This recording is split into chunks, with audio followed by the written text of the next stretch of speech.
Does it live up to the hype? Or is it a boring watch? Is it a Seiko killer? The truth is out there, and the truth shall set us free. Well, hello there, I'm Hans and you're not. Welcome to Hans Watches. The Citizen Promaster Mechanical Diver Fujitsubo. Well, that's a tongue twister, so I suggest you just call it Fujitsubo or maybe the Fuji today, to make it a bit easier for me. It's been both hyped up as being the best value diver's watch under $1,000 by quite a few, but it's also been called the most boring release of 2023 by everyone's favorite YouTuber, Jody. So which is it? Is it great or is it a bore? So when this one finally got in my hands, I was pretty excited to see if it was a bore or if the hype was worth it, if it was really all that. Join me to see if the Fujitsubo is really all that. We'll cover the basics such as the dimensions and the specifications and some of the little extras that makes this one a bit special. And of course we'll talk about the design and we'll discuss some of the competitors. And we'll listen to the movement as well.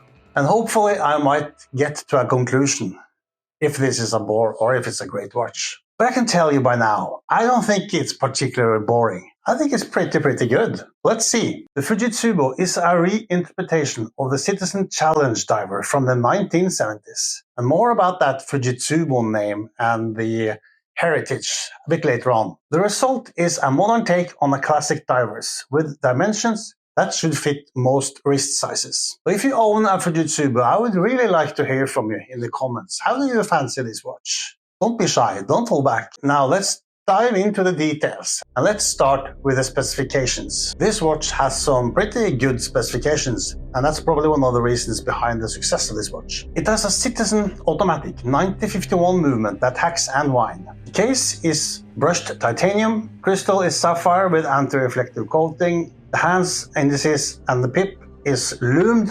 It has a screw-down signed crown. The bezel is 60-click unidirectional with an aluminium insert, and there's a stainless steel on the outside. Strap is from polyurethane, and it's water resistant to 200 meters, and it's ISO 6425 compliant. The diameter is 41 millimeters. The lug-to-lug is 48.5. The lug width is 20 millimeters. The height is only 12.3 millimeters, including the sapphire crystal. And it weighs only 71 grams, including the supplied strap. So it's really light.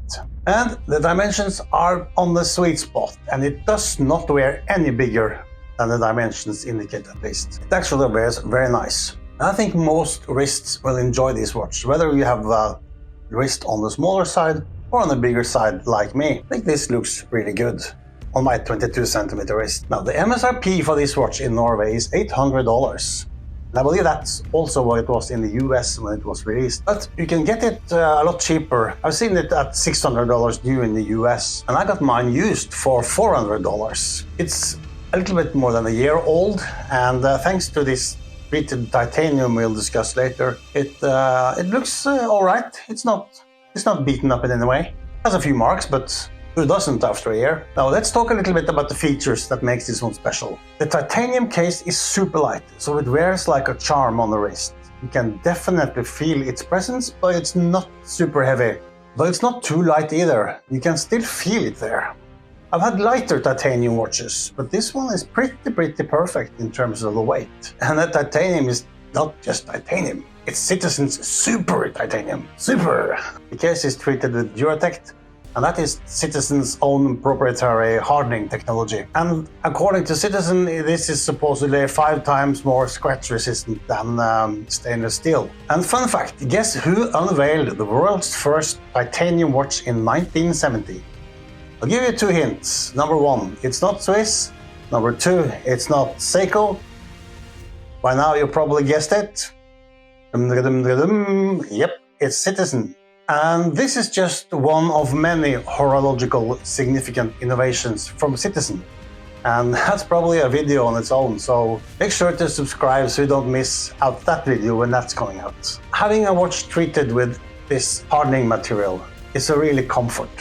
It really helps protecting the watch. Apart from the super titanium, the Fujitsubo has a few other tricks up its sleeve. It's anti-magnetic up to 200 Gauss.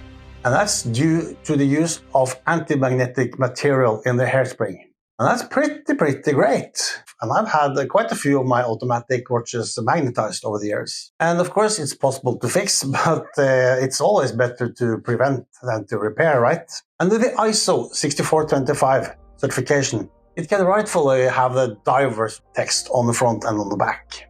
This classic three-handed diver's watch has super legibility from all angles and in all lighting conditions. It features a Lume-filled sword hand for the minutes, a skeletonized Lume-filled Mercedes hour hand, and Lume-filled lollipop seconds hand. Now the Mercedes hand, that always seems to spark a little bit of controversy from many watch enthusiasts. Personally, I really like Mercedes hand. It's a classic hand. I mean, what's not to like? But many don't like that hand, so this puzzles me, and I'm really keen to hear from you in the comments. Don't be shy. What is it about that hand that you don't really like? Do share. And I'm not judging, I'm just curious. The date window at 3 is nicely framed and it's perfectly sized. There's nothing spectacular here, but it's much nicer than typical average budget type date window. One thing I can't stand is small date windows. What is up with that? Us old folks really like to be able to tell the date if it's there, right? The text on the dial is well balanced. It says Citizen Automatic above the center and Divers 200 Titanium below the center, in addition to the Promaster broad arrow inspired logo. Personally, I don't think they need to print the word titanium here though. The baton indices are nicely applied and quite big, especially the 12 o'clock index is large. It really pops out. The case is brushed and has no polished surfaces. The brushed case is very suitable for a tool watch like this in my opinion. The lugs are quite long, with some nice angles, and I find them pretty darn hot. The 60-click bezel is made from aluminium, which is not the most scratch-resistant material on earth, as you can tell from my watch under these bright lighting conditions. The bezel action is firm, and the feeling and the sound is satisfying. The bezel insert is not lubed though, which would be nice to see. Most important, this bezel sticks where it belongs and does not take a tour on its own if you happen to touch it. For me, this is a key feature with bezels. It lines quite perfectly. There's no Seiko quality control issues here. And this applies to the whole watch. Everything lines up nicely, as you would expect from a new Citizen release. For the packaging, this Scuba Promaster cylinder from Citizen, it's a fun packaging. And unlike the typical card box from Citizen, this is pretty cool. But imagine being a collector of the Promaster line, having 10 or 20 of these. That will maybe not be such a cool thing. Now, remember to hit that like and subscribe button so you don't miss out my next video about affordable watches. Much appreciated. Thank you! The Citizen 9051 movement is a 4 Hz movement that beats at 28,800 beats per hour. It has 24 joules and a 42-hour power reserve. Now, let's hear the movement, shall we?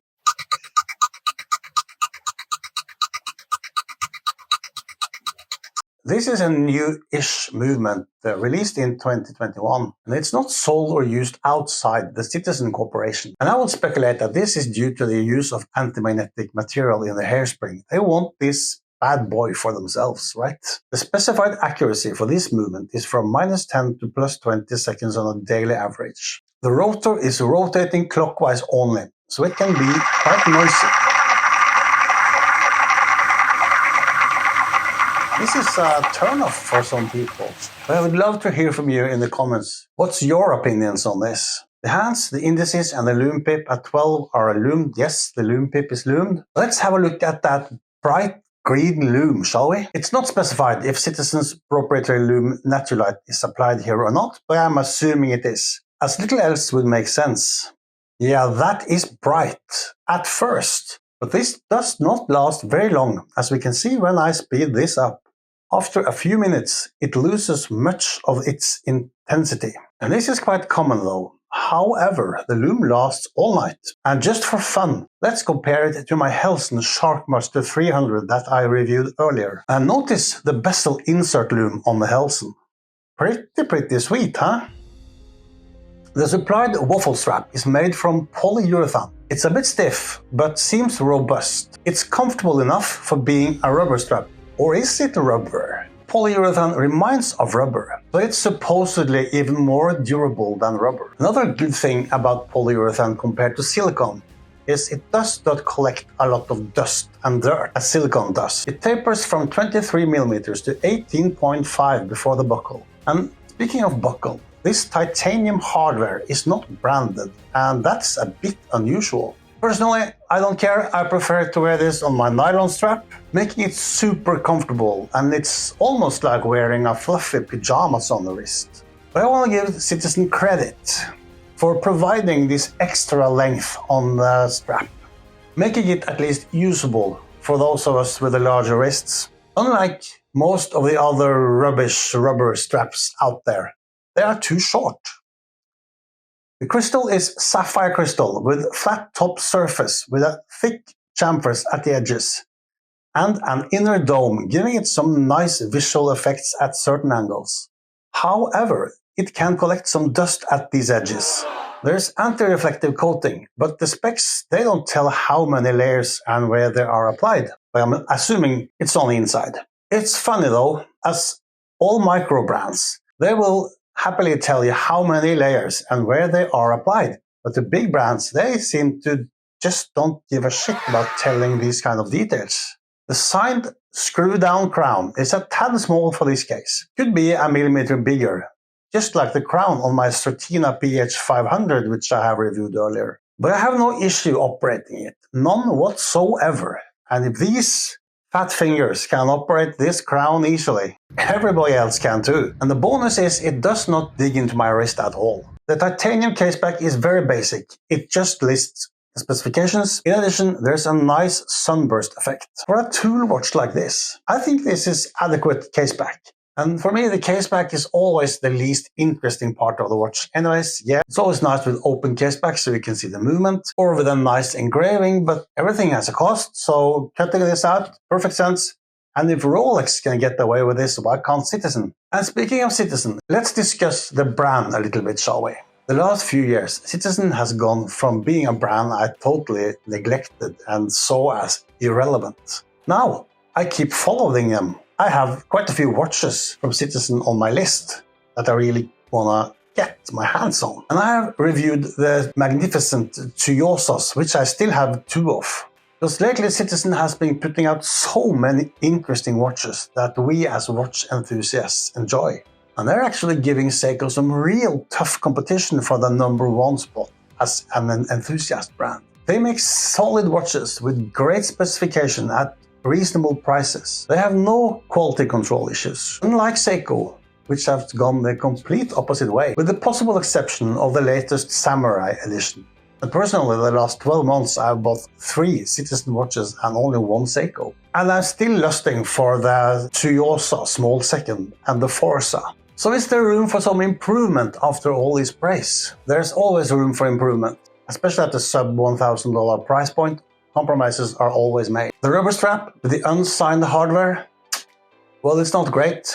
It's not bad. Just move along, nothing to see here. There's a blue version of this with a titanium bracelet. And why they didn't put that bracelet on this one, their best-selling, best-looking watch, it's one of life's many mysteries. Like, what is the meaning of life? Why is the meaning of life 42? Where did I put my keys? What's for dinner? The polished bezel edge. That could use some larger teeth to get a bit better grip. And the aluminum insert, well, any other material, maybe except paper, would be better and more scratch resistant. Time for a short and really short history lesson.